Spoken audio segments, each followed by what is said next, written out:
साथियों सलाम, नमस्ते, सत श्री अकाल और जय भीम जोहार। साथियों पहले ये तस्वीर देखिए, दो तस्वीर। इन तस्वीरों में हेमंत सोरेन है मुखिया हमारे, और बगल में ठहाके लगा रहे हैं इरफान अंसारी। वही इरफान अंसारी जिसके पीछे जो है हम जैसे पत्रकार भी पड़े रहते हैं, विपक्ष भी पड़ा रहता है और उनके पार्टी के नेता भी पड़े रहते हैं। और बार बार चर्चाएं ये चलती हैं कि अब मंत्रिमंडल से आउट होने वाले हैं। तो क्या कुछ बातचीत बन गई है क्या दोस्तों? ये जो तस्वीरें बता रही यह एक फॉर्मल तस्वीर है। अब भाई मुख्यमंत्री साथ बैठेंगे तो हंसेंगे, हम जोली भी हैं। और कभी ऐसी ट्यूनिंग इन दोनों के बीच रही है कि हेमंत सोरेन ने कभी माइक पर ही कहा था इसी रांची शहर में कि इरफान सोरेन, तो इरफान अंसारी ने कहा था हेमंत अंसारी। मतलब इतनी अच्छी बॉन्डिंग दोनों के बीच। इरफान अंसारी के पिता जो है फुरकान अंसारी, बड़े लीडर है, कांग्रेस के सांसद भी रहे हैं गोड्डा से ही, आंदोलन में भी शिरकत की है, झारखंड आंदोलन के समय। और उनके संबंध जो है, रिश्ते जो है गुरुजी शिबू सोरेन से बहुत अच्छे रहे थे। हमेशा ये बात कहते हैं, इरफान अंसारी खुद कहते हैं। ये सब चर्चाएं मैं दरअसल इसलिए कर रहा हूं कि इधर लगातार इन पर आरोप लगे, कई तरह की ऐसी तस्वीरें आई, जैसे स्वास्थ्य व्यवस्था की बदहाली बताती हुई तस्वीरें आई कई तरह की। हालांकि ये तस्वीरें पहली बार नहीं आई है, झारखंड से हमेशा ऐसी तस्वीरें आती रहती और देश के कोने कोने से तस्वीरें आती। जब तस्वीरें आती हैं तो फिर तो कटघरे में मंत्री जो है वो आएगा, स्वाभाविक सी बात है, हर दौर में आते हैं।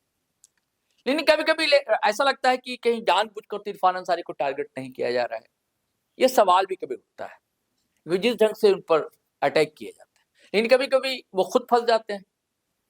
अब कहते हैं ना कि भाई चमड़े की जबान है, फिसल जाती है, वैसे फिसल जाए करती है इरफान अंसारी की भी। लेकिन इरफान अंसारी शायद वही दिक्कत फिर बाद में ये होती है, वो बार बार मीडिया को कटघरे में खड़ा करने की कोशिश करते हैं कि तोड़ मोड़ कर बताया दिखाया। अभी मौलाना वाली बात पिछले वीडियो में हमने चर्चा ही किया दोस्तों, मौलाना मौलाना मौलाना को हटाओ, ये क्या है? बाद में आए, ठीक है, माफी तलाफी भी जिस अंदाज से की है उन्होंने, वो नहीं लगता है कि वो उनको कोई मलाल है, कोई ये है। वो भी हंसी मजाक के अंदाज में ही कर रहे थे इरफान अंसारी। तो अब खबर यह है कि मंत्रिमंडल का दरअसल विस्तार होने जा रहा है दोस्तों, और 3-4 मंत्री है जो कि निशाने पर है, जिसमें कांग्रेस कोटे के भी, राजद कोटे के भी और जेएमएम कोटे के भी। कुछ बदलेंगे क्या या नए मंत्री बनेंगे? पहले हम जब इरफान अंसारी की बात कर रहे थे, कांग्रेस कोटे की बात कर रहे हैं।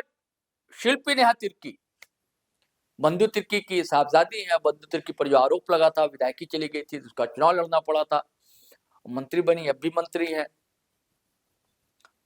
तो उनको लेकर भी कुछ नाराजगी है लोगों के बीच, तो उनको पर कुतरने जाने हैं। कांग्रेस गलियारे में आप जाएंगे और बातचीत अगर करेंगे तो ऑफ द रिकॉर्ड लोग बातचीत करते हैं, बताते भी हैं लोग। और इरफान अंसारी का भी नाम लेते हैं कि इरफान अंसारी भी हो सकता है हटे और यहां शिफ्ट। अब इसकी जगह कौन आएगा, इसकी खोज भी चल रही।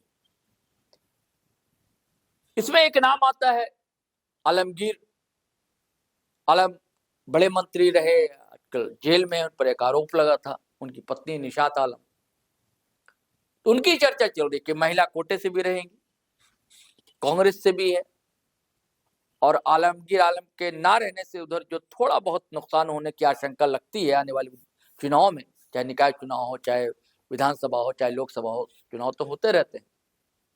क्योंकि जिस तरह के उन पर आरोप है आलमगीर आलम पर, तो उनको अगर मंत्री पद दिया जाए, हालांकि वो वोकल नहीं है, बोल नहीं पाते हैं, लेकिन देखिए जब अवसर मिलता है तो अपने आप कॉन्फिडेंस आता है, चीजें आती हैं।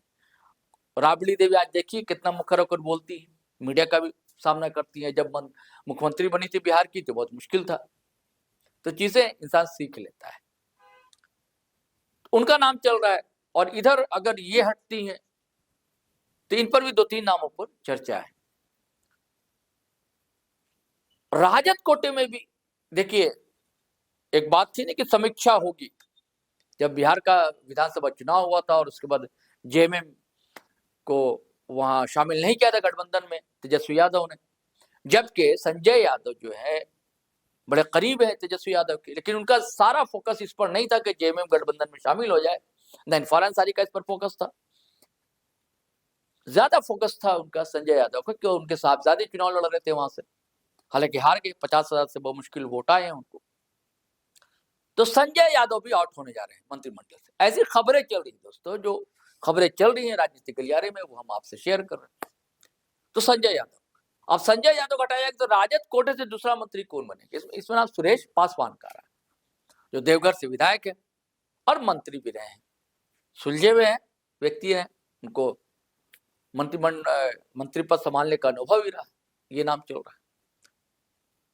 और अब जेएमएम में देख लिए, जब घाटशिला चुनाव हो रहा था या उससे पहले ही जब रामदास सोरेन का अचानक देहावसान हुआ था, तभी यह चर्चा तेज थी कि उनके परिवार से कोई ना कोई मंत्री बनेगा, या उनकी पत्नी बनेगी या उनके बेटा सोमेश सोरेन वो बनेंगे, या एक और नाम था विक्की सोरेन का जो भतीजे थे, क्योंकि अक्सर वो साथ में रहा करते थे रामदास सोरेन के, उनको सारी चीजें पता थी, अनुभव बटोर रहे थे, और अनुभव तो हालांकि उनके साहबजादे सोमेश सोरेन बटोर रहे थे। पहले यह था कि पहले भाई मंत्री पद की शपथ दिलाई जाएगी, उसके बाद चुनाव में मैदान में जाएंगे, क्योंकि ऐसी इधर परंपरा देखने को मिली थी झारखंड मुक्ति मोर्चा में, क्योंकि आपको याद है कि कोरोना के दौर में हमने दो टॉप लीडर खोया, हाजी हुसैन अंसारी गए और संख्यक समाज के बड़े चेहरा झारखंड में, और उसके बाद जगन्नाथ महतो शिक्षा मंत्री थे और इतने सक्रिय थे कि देखिए ट्रांसप्लांट उनका हुआ था अंग कोई बॉडी का, उसके बाद भी डॉक्टर ने मना किया था, लेकिन कहाँ चतरा चले जा रहे हैं, कहाँ चले जा रहे हैं, जंगल झाड़ में चले जा रहे हैं, और उसका नुकसान उठाना पड़ा, असमय चले गए। तो बड़े टॉप लीडर कद्दावर शख्सियतें थी दोनों। तो बेबी देवी जो उनकी पत्नी थी, उनको मंत्री पद की शपथ दिलाएगी, उसके बाद उपचुनाव होता है डुबनी में, अब फिर जीत कर आती है, और वैसे ही हुआ था हाजी हुसैन अंसारी के साहबजादे हफीजुल हसन, उनको मंत्री पद की शपथ दिलाएगी, उसके बाद उपचुनाव होता है, तब फिर वो जीत कर आते हैं। तो ऐसे ही हम लोग समझ रहे थे कि सोमेश सोरेन जो है पहले मंत्री पद की शपथ ले लेंगे, उसके बाद चुनाव में जाएंगे, लेकिन ऐसा हुआ। और जब चुनाव में जीत गए और अपने पापा अपने पिता से ज्यादा वोटों से जीते, तब था कि अब तो मंत्री पद की शपथ ले लेंगे। अब बीच में एक दिन पूरा काफिला उनके इलाके से आया, मुख्यमंत्री जी से मिला, हेमंत सोरेन के आवास पर मिला, तो उस दिन भी लगा था कि अभी ये प्रेशर है और अब तो बन ही जाना है, हम लोग को लग रहा था बन जाना है, लेकिन नहीं, लेकिन अब वो समय आ गया मंत्रिमंडल का विस्तार, तो एक नए मंत्री जो है वो तो शामिल होंगे, वो तो रामदास सोरेन की जगह पर होंगे। अब खबर यह है कि हफीजुल हसन की भी इधर लगातार तबीयत ठीक नहीं रही है कि उनकी जगह कौन बनेगा जेएमएम से। इसमें एक नाम उभर कर आ रहा है एमडी राजा का, कि एकदम सक्रिय है आजकल, और हेमंत सोरेन भी अगर दिल्ली दौरे में होते हैं तो एमडी राजा भी दिल्ली दौरे में होते हैं, और इधर लगातार अपने इलाके में सक्रिय, चुप्पे चाप सारे काम कर रहे हैं, लोकप्रियता के ग्राफ बढ़ा रहे हैं, और जो केंद्रीय सरकार है उनके अंदर उन लोगों के साथ भी इनके अच्छे रिलेशन है। अभी देखिए स्टेशन का मामला था, ट्रेन रुकवाने का मामला था, ये सब सारी चीजें करवा ली उन्होंने अपने इलाके में। तो ये सब नाम चर्चाएं चल रही दोस्तों पॉलिटिकल गलियारे। तो हमें लगा कि ये सब खबरें हैं आपसे शेयर करनी चाहिए, तो ये शेयर कर रहा हूं कि जल्द ही मंत्रिमंडल का विस्तार होने जा रहा है, कुछ नए मंत्री आएंगे, कुछ चेहरे बदलेंगे। अब कौन कौन नाम चल रहे हैं वो हमने आपको बता दिया। अब ये कोई अंतिम सूची तो है नहीं, जो चर्चाओं के आधार पर हम आपसे बातचीत शेयर कर रहे हैं। तो चलिए साथियों, अब आज्ञा दीजिए, इजाजत दीजिए, फिर हम नए वीडियो के साथ हाजिर रहेंगे। आपसे वही गुजारिश है कि अगर आपने हमारा चैनल सब्सक्राइब नहीं किया तो कर लीजिए, वीडियो हमेशा की तरह धड़ाधड़ फटाफट खटाखट शेयर कीजिए, लाइक कीजिए, कमेंट कीजिए। आज्ञा दीजिए, इजाजत दीजिए। जय हिंद, जय भारत।